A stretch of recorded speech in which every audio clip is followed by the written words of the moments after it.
Hope you all are safe at home. I am your SST teacher Anu Kamar Rathod from Dipjyoti School. Let's begin today's chapter first of class 7th. Its name पर्यावरण. पर्यावरण यानी environment. Environment शब्द की उत्पत्ति French शब्द से हुई है. कहाँ से हुई है? पर्यावरण का इंग्लिश में, पर्यावरण को इंग्लिश में क्या कहते हैं? एनवायरनमेंट. और एनवायरनमेंट शब्द की उत्पत्ति कहाँ से हुई है? फ्रेंच शब्द से. और फ्रेंच शब्द एनवायरोनेर का अर्थ पड़ोस है. फ्रेंच शब्द एनवायरनमेंट इंग्लिश इसका है. इस एनवायरनमेंट को फ्रेंच में क्या कहते हैं? एनवायरोनेर. और एनवायरोनेर का अर्थ क्या है? पड़ोस.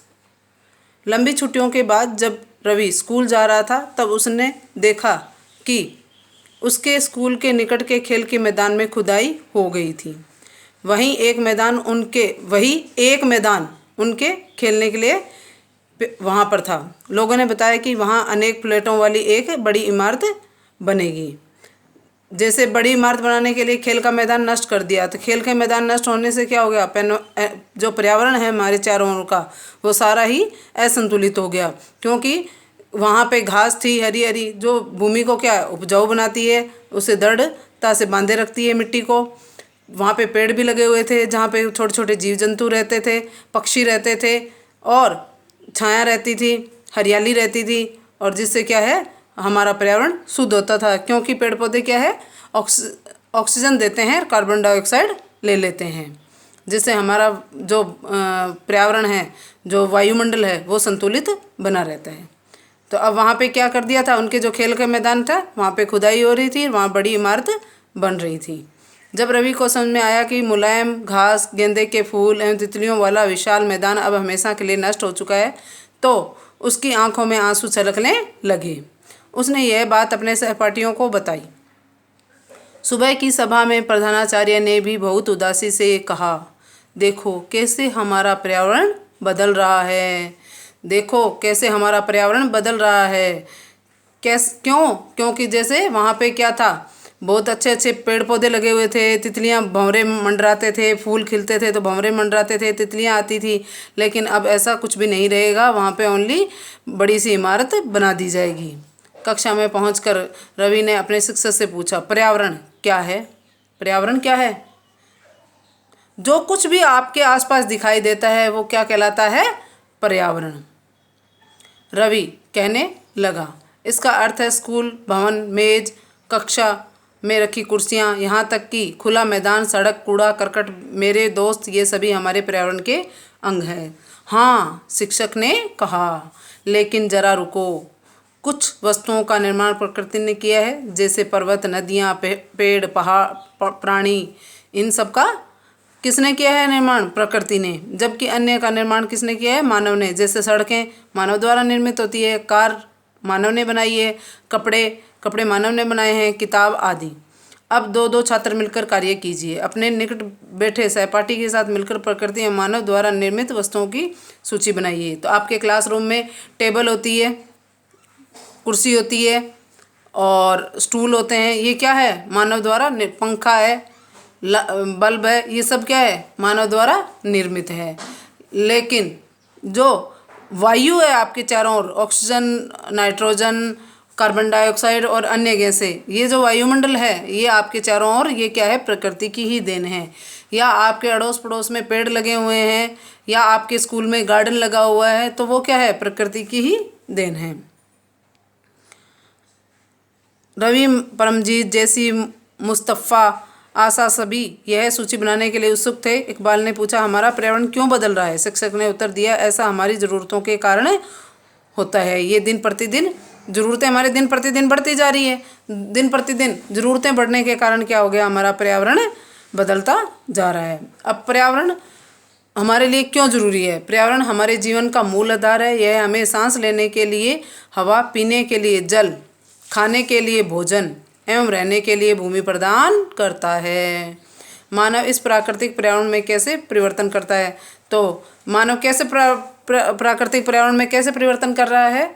वह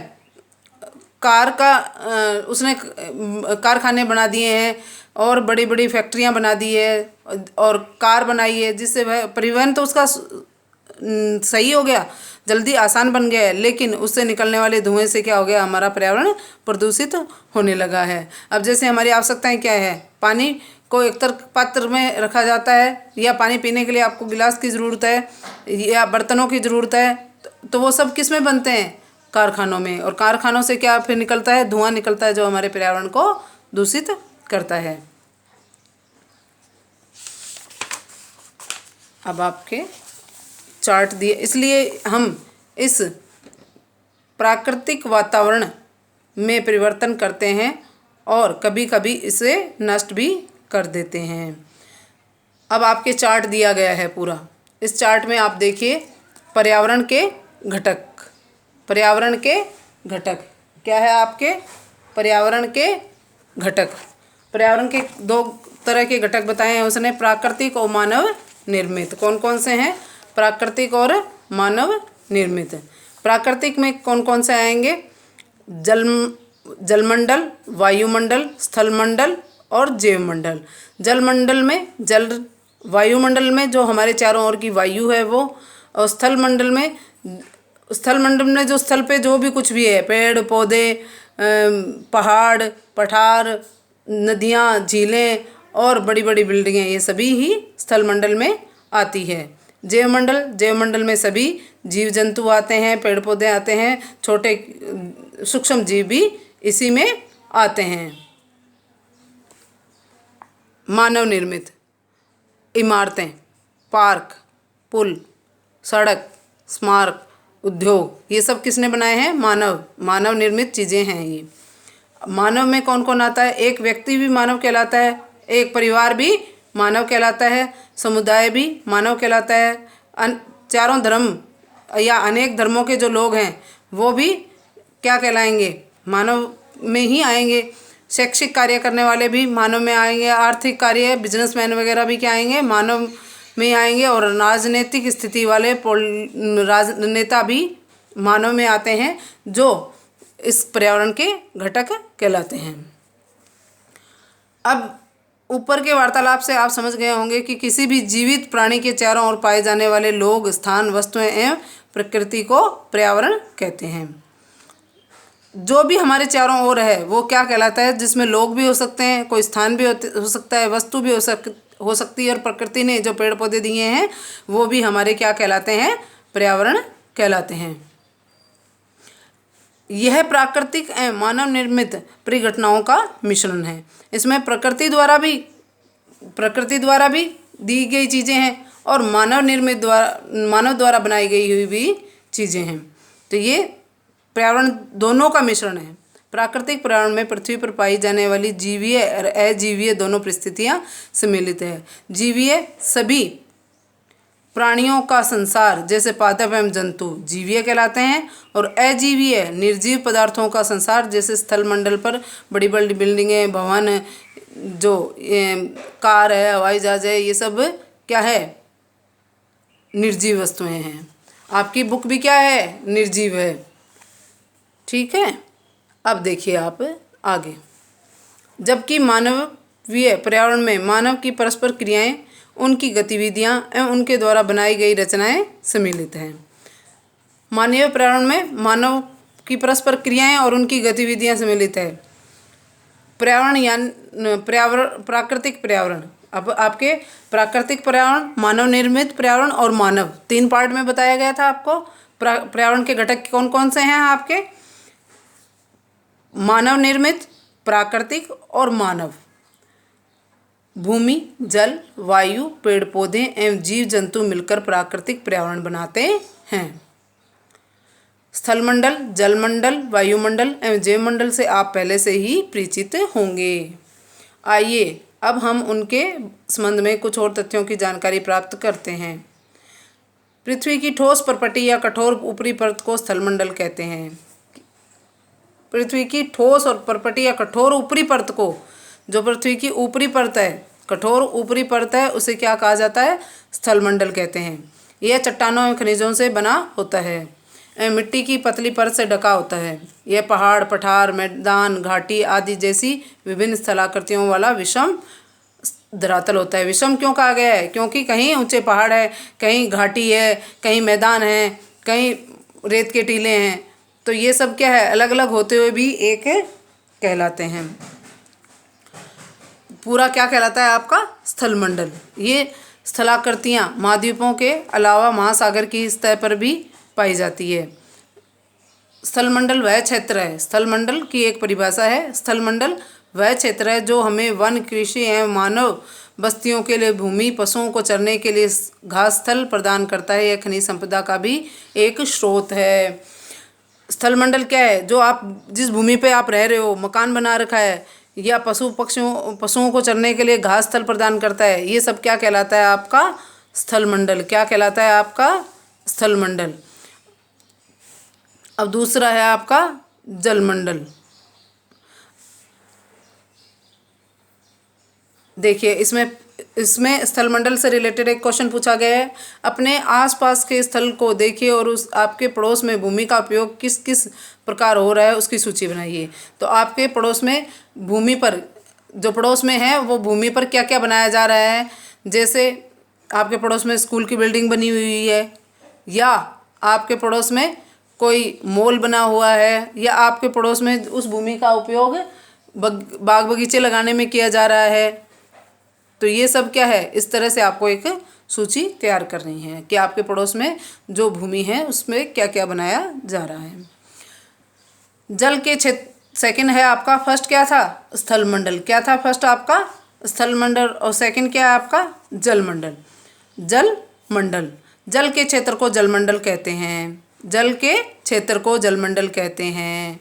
जल के क्षेत्र को जलमंडल कहते हैं। यह जल के विभिन्न स्रोतों जैसे नदी, झील, समुद्र, महासागर आदि जैसे विभिन्न जलाशयों से मिलकर बनता है। यह सभी प्राणियों के लिए आवश्यक है। जल ही जीवन है, ये तो आपने श्लोक सुना होगा ना। ज़्यादातर जल की को व्यर्थ न बहाने के लिए कई बार नारे वगैरह लगाए जाते हैं, तो उसमें कहा जाता है जल ही जीवन है, इसलिए उसे व्यर्थ नहीं करना चाहिए, व्यर्थ खर्च नहीं करना चाहिए। पृथ्वी के चारों ओर फैली वायु की पतली परत। तो जलमंडल से रिलेटेड एक क्वेश्चन है। अपने घर एवं स्कूल में आप जो पानी उपयोग करते हैं वह कहाँ से आता है? तो आपके स्कूल में कहाँ से आता है पानी? बोरिंग है ना आपके स्कूल में? आपके स्कूल में तो बोरिंग से, मतलब बोरिंग से नहीं, कौन सा पानी यूज़ कर रहे हो आप? कौन सा? भूजल वाला। कौन सा यूज़ कर रहे हो आप? भूजल वाला। हमारे दैनिक जीवन में पानी के विभिन्न उपयोगों की सूची बनाइए। तो आपके दैनिक जीवन में पानी क्या क्या उपयोग में आता है? सबसे पहले तो आप ब्रश करते हो, नहाने के लिए, खाना पकाने के लिए, कपड़े धोने के लिए और पीने के लिए। तो ये इन सब में आप क्या करते हो? पानी का उपयोग करते हो। क्या आपने किसी को पानी व्यर्थ करते देखा है और कैसे? तो बहुत सारे बच्चे क्या करते हैं, नल खुला ही छोड़ जाते हैं, पानी पीकर लंच में अगर पानी वेस्ट करते रहते हैं, बोतल भर गई है, खुद बातें करते रहते हैं। तो इस तरह से आप लोगों ने कई बार देखा होगा ना कुछ बच्चों को।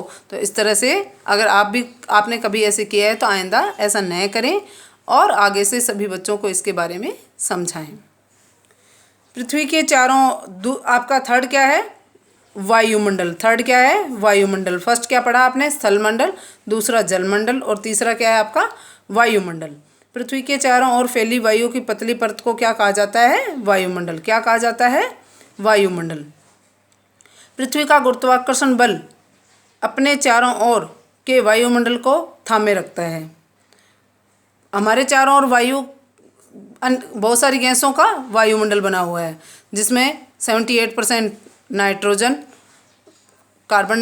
ऑक्सीजन 21%, कार्बन डाइऑक्साइड 0.03% और अन्य गैसें भी उसमें, बाकी सभी अन्य गैसें 97% अन्य गैसें हैं। नियॉन, जिनॉन, हीलियम, हाइड्रोजन, ये सब गैसें अन्य गैसों में आती है।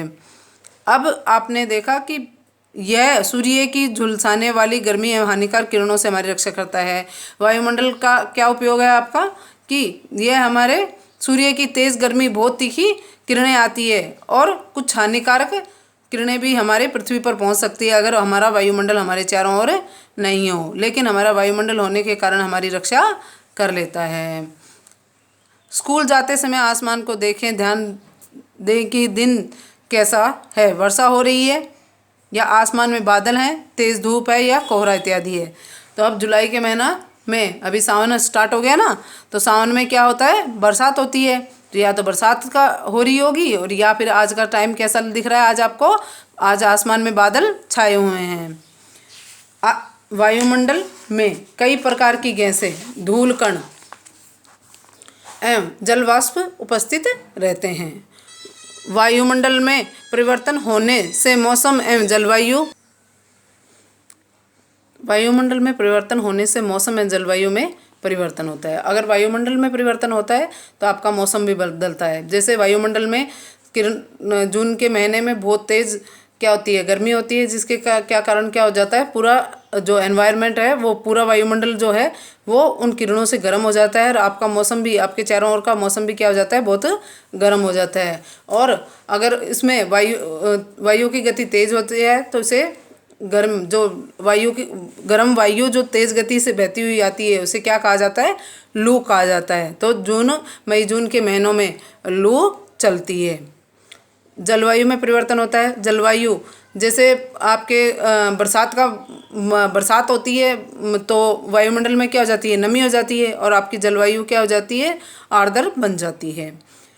पादप एवं जीव जंतु मिलकर जैवमंडल या सजीव संसार का निर्माण करते हैं। जैवमंडल का निर्माण कौन करते हैं, पादप एवं जीव जंतु, जिसमें हम भी आते हैं। अब आपने कौन सा पॉइंट पढ़ रहे हो आप, चौथा पॉइंट, कौन सा पॉइंट पढ़ रहे हो, चौथा पॉइंट, जैवमंडल। पहला आपने क्या पढ़ा था, स्थलमंडल, दूसरा जलमंडल, तीसरा वायुमंडल, और चौथा क्या पढ़ रहे हो आप, जैवमंडल। वापस से रिपीट करो इसे। आपने क्या पढ़ा था, फर्स्ट आपने क्या पढ़ा था, स्थलमंडल, दूसरा जलमंडल, तीसरा वायुमंडल, और चौथा क्या आपका, जैवमंडल। अब आपके जैवमंडल के बारे में पढ़ेंगे। जैवमंडल में क्या कौन सा है, पादप एवं जीव जंतु सभी सम्मिलित हैं इसमें। यह पृथ्वी का वह संकीर्ण क्षेत्र है जहाँ स्थल, जल एवं वायु मिलकर जीवन को संभव बनाते हैं। जैवमंडल अकेला नहीं है, उसमें स्थल, जल एवं वायु सभी मिलते हैं। तो आपके इसमें देखिए आपके 4 पॉइंट आपने पढ़े हैं, क्या क्या पढ़े हैं उसको रिवाइज कर लीजिए। आपको रिवाइज करवा देती हूँ मैं दोबारा से। आपने पहले तो पर्यावरण के बारे में पढ़ा कि पर्यावरण का अर्थ क्या है, पर्यावरण का अर्थ क्या है। पर्यावरण को अंग्रेजी में एनवायरनमेंट कहते हैं, और उसका जो फ्रेंच शब्द है वो एनवायरोनेर है, जिसका अर्थ है पड़ोस में। और पर्यावरण हमारे लिए पर्यावरण है क्या, जो कुछ भी आपके आसपास दिखाई देता है उसे क्या कहा जाता है, पर्यावरण कहा जाता है। पर्यावरण हमारे जीवन का मूल आधार है। यह हमें सांस लेने के लिए हवा, पीने के लिए पानी, और खाने के लिए भोजन, और रहने के लिए भूमि प्रदान करता है। तो सभी आवश्यकताएं, जो मूलभूत आवश्यकताएं हैं वो कौन पूरी करता है, आपकी पर्यावरण। फिर पर्यावरण के घटक कौन कौन से हैं, प्राकृतिक, मानव निर्मित और मानव खुद। तो प्राकृतिक घटक में जलमंडल, वायुमंडल, स्थलमंडल और जैवमंडल, जिसके बारे में मैंने अच्छे से अब विस्तार से आपको बता दिया है, और एक बार और समझा दूंगी। मानव निर्मित कौन कौन से हैं, इमारतें, पार्क, पुल, सड़क, स्कूल, स्मारक, मंदिर, उद्योग, ये सब किस में आते हैं, आपके मानव निर्मित में। और मानव में कौन से हैं, एक व्यक्ति, परिवार, समुदाय, सभी धर्म के लोग, शैक्षिक, आर्थिक और राजनीतिक लोग, सभी क्या मानव समूह में सम्मिलित किए गए हैं। अब प्राकृतिक पर्यावरण को जो 4 में बांटा गया था वो कौन कौन से थे, स्थलमंडल, जलमंडल, वायुमंडल और जैवमंडल। स्थलमंडल वह क्षेत्र जो हमें वन, कृषि, मानव बस्तियों के लिए भूमि और पशुओं को चरने के लिए घास स्थल प्रदान करता है, स्थलमंडल कहलाता है। जलमंडल जिसमें सभी जलाशय आते हैं, जैसे नदी, झील, समुद्र, महासागर, झरने सभी आते हैं, ये क्या कहलाता है, जलमंडल। पृथ्वी के चारों ओर फैली हुई वायु के आवरण को क्या कहा जाता है, वायुमंडल। और वायुमंडल हमारे चारों ओर क्यों स्थित है, पृथ्वी के गुरुत्वाकर्षण के कारण सभी गैसें हमारे चारों ओर वायुमंडल में चक्कर लगाती रहती हैं। अब आपका जैवमंडल पृथ्वी का वह संकीर्ण क्षेत्र है जहाँ स्थल, जल और वायु मिलकर जीवन को संभव बनाते हैं। जैव का मतलब ही जीवन है, तो जीवन जीवित प्राणी सभी इसमें आते हैं, जैसे पादप और जीव जंतु और स्वयं हम भी इसी जैव मंडल का ही एक भाग हैं। तो अब आपको पर्यावरण के बारे में अच्छे से समझ में आ गया होगा कि पर्यावरण हमारे लिए क्यों आवश्यक है, और इसके घटकों के बारे में भी बता दिया है मैंने। तो अब आपको पर्यावरण को दूषित नहीं करना है, आपको कूड़ा करकट कहीं इधर उधर नहीं फेंकना है, क्योंकि उससे क्या है, अब बरसात का मौसम है तो उससे क्या हो जाएगी, एक तो दुर्गंध आएगी आपको अड़ोस पड़ोस से, दूसरी बात वहाँ पे छोटे छोटे कीड़े मकोड़े हो जाएंगे, डेंगू के मच्छर हो जाएंगे, जो हम आपको काटने से आप बीमार हो जाओगे। इसलिए आपको पर्यावरण को शुद्ध रखना है, और इस चैप्टर को आपको 2 या 3 बार से इस वीडियो को देखना है, अच्छे से पढ़ना है, और 15 अगस्त तक के बाद आपके जो फर्स्ट टेस्ट लिए जाएंगे उसमें ये चैप्टर के क्वेश्चन आंसर भी पूछे जाएंगे। Thank you.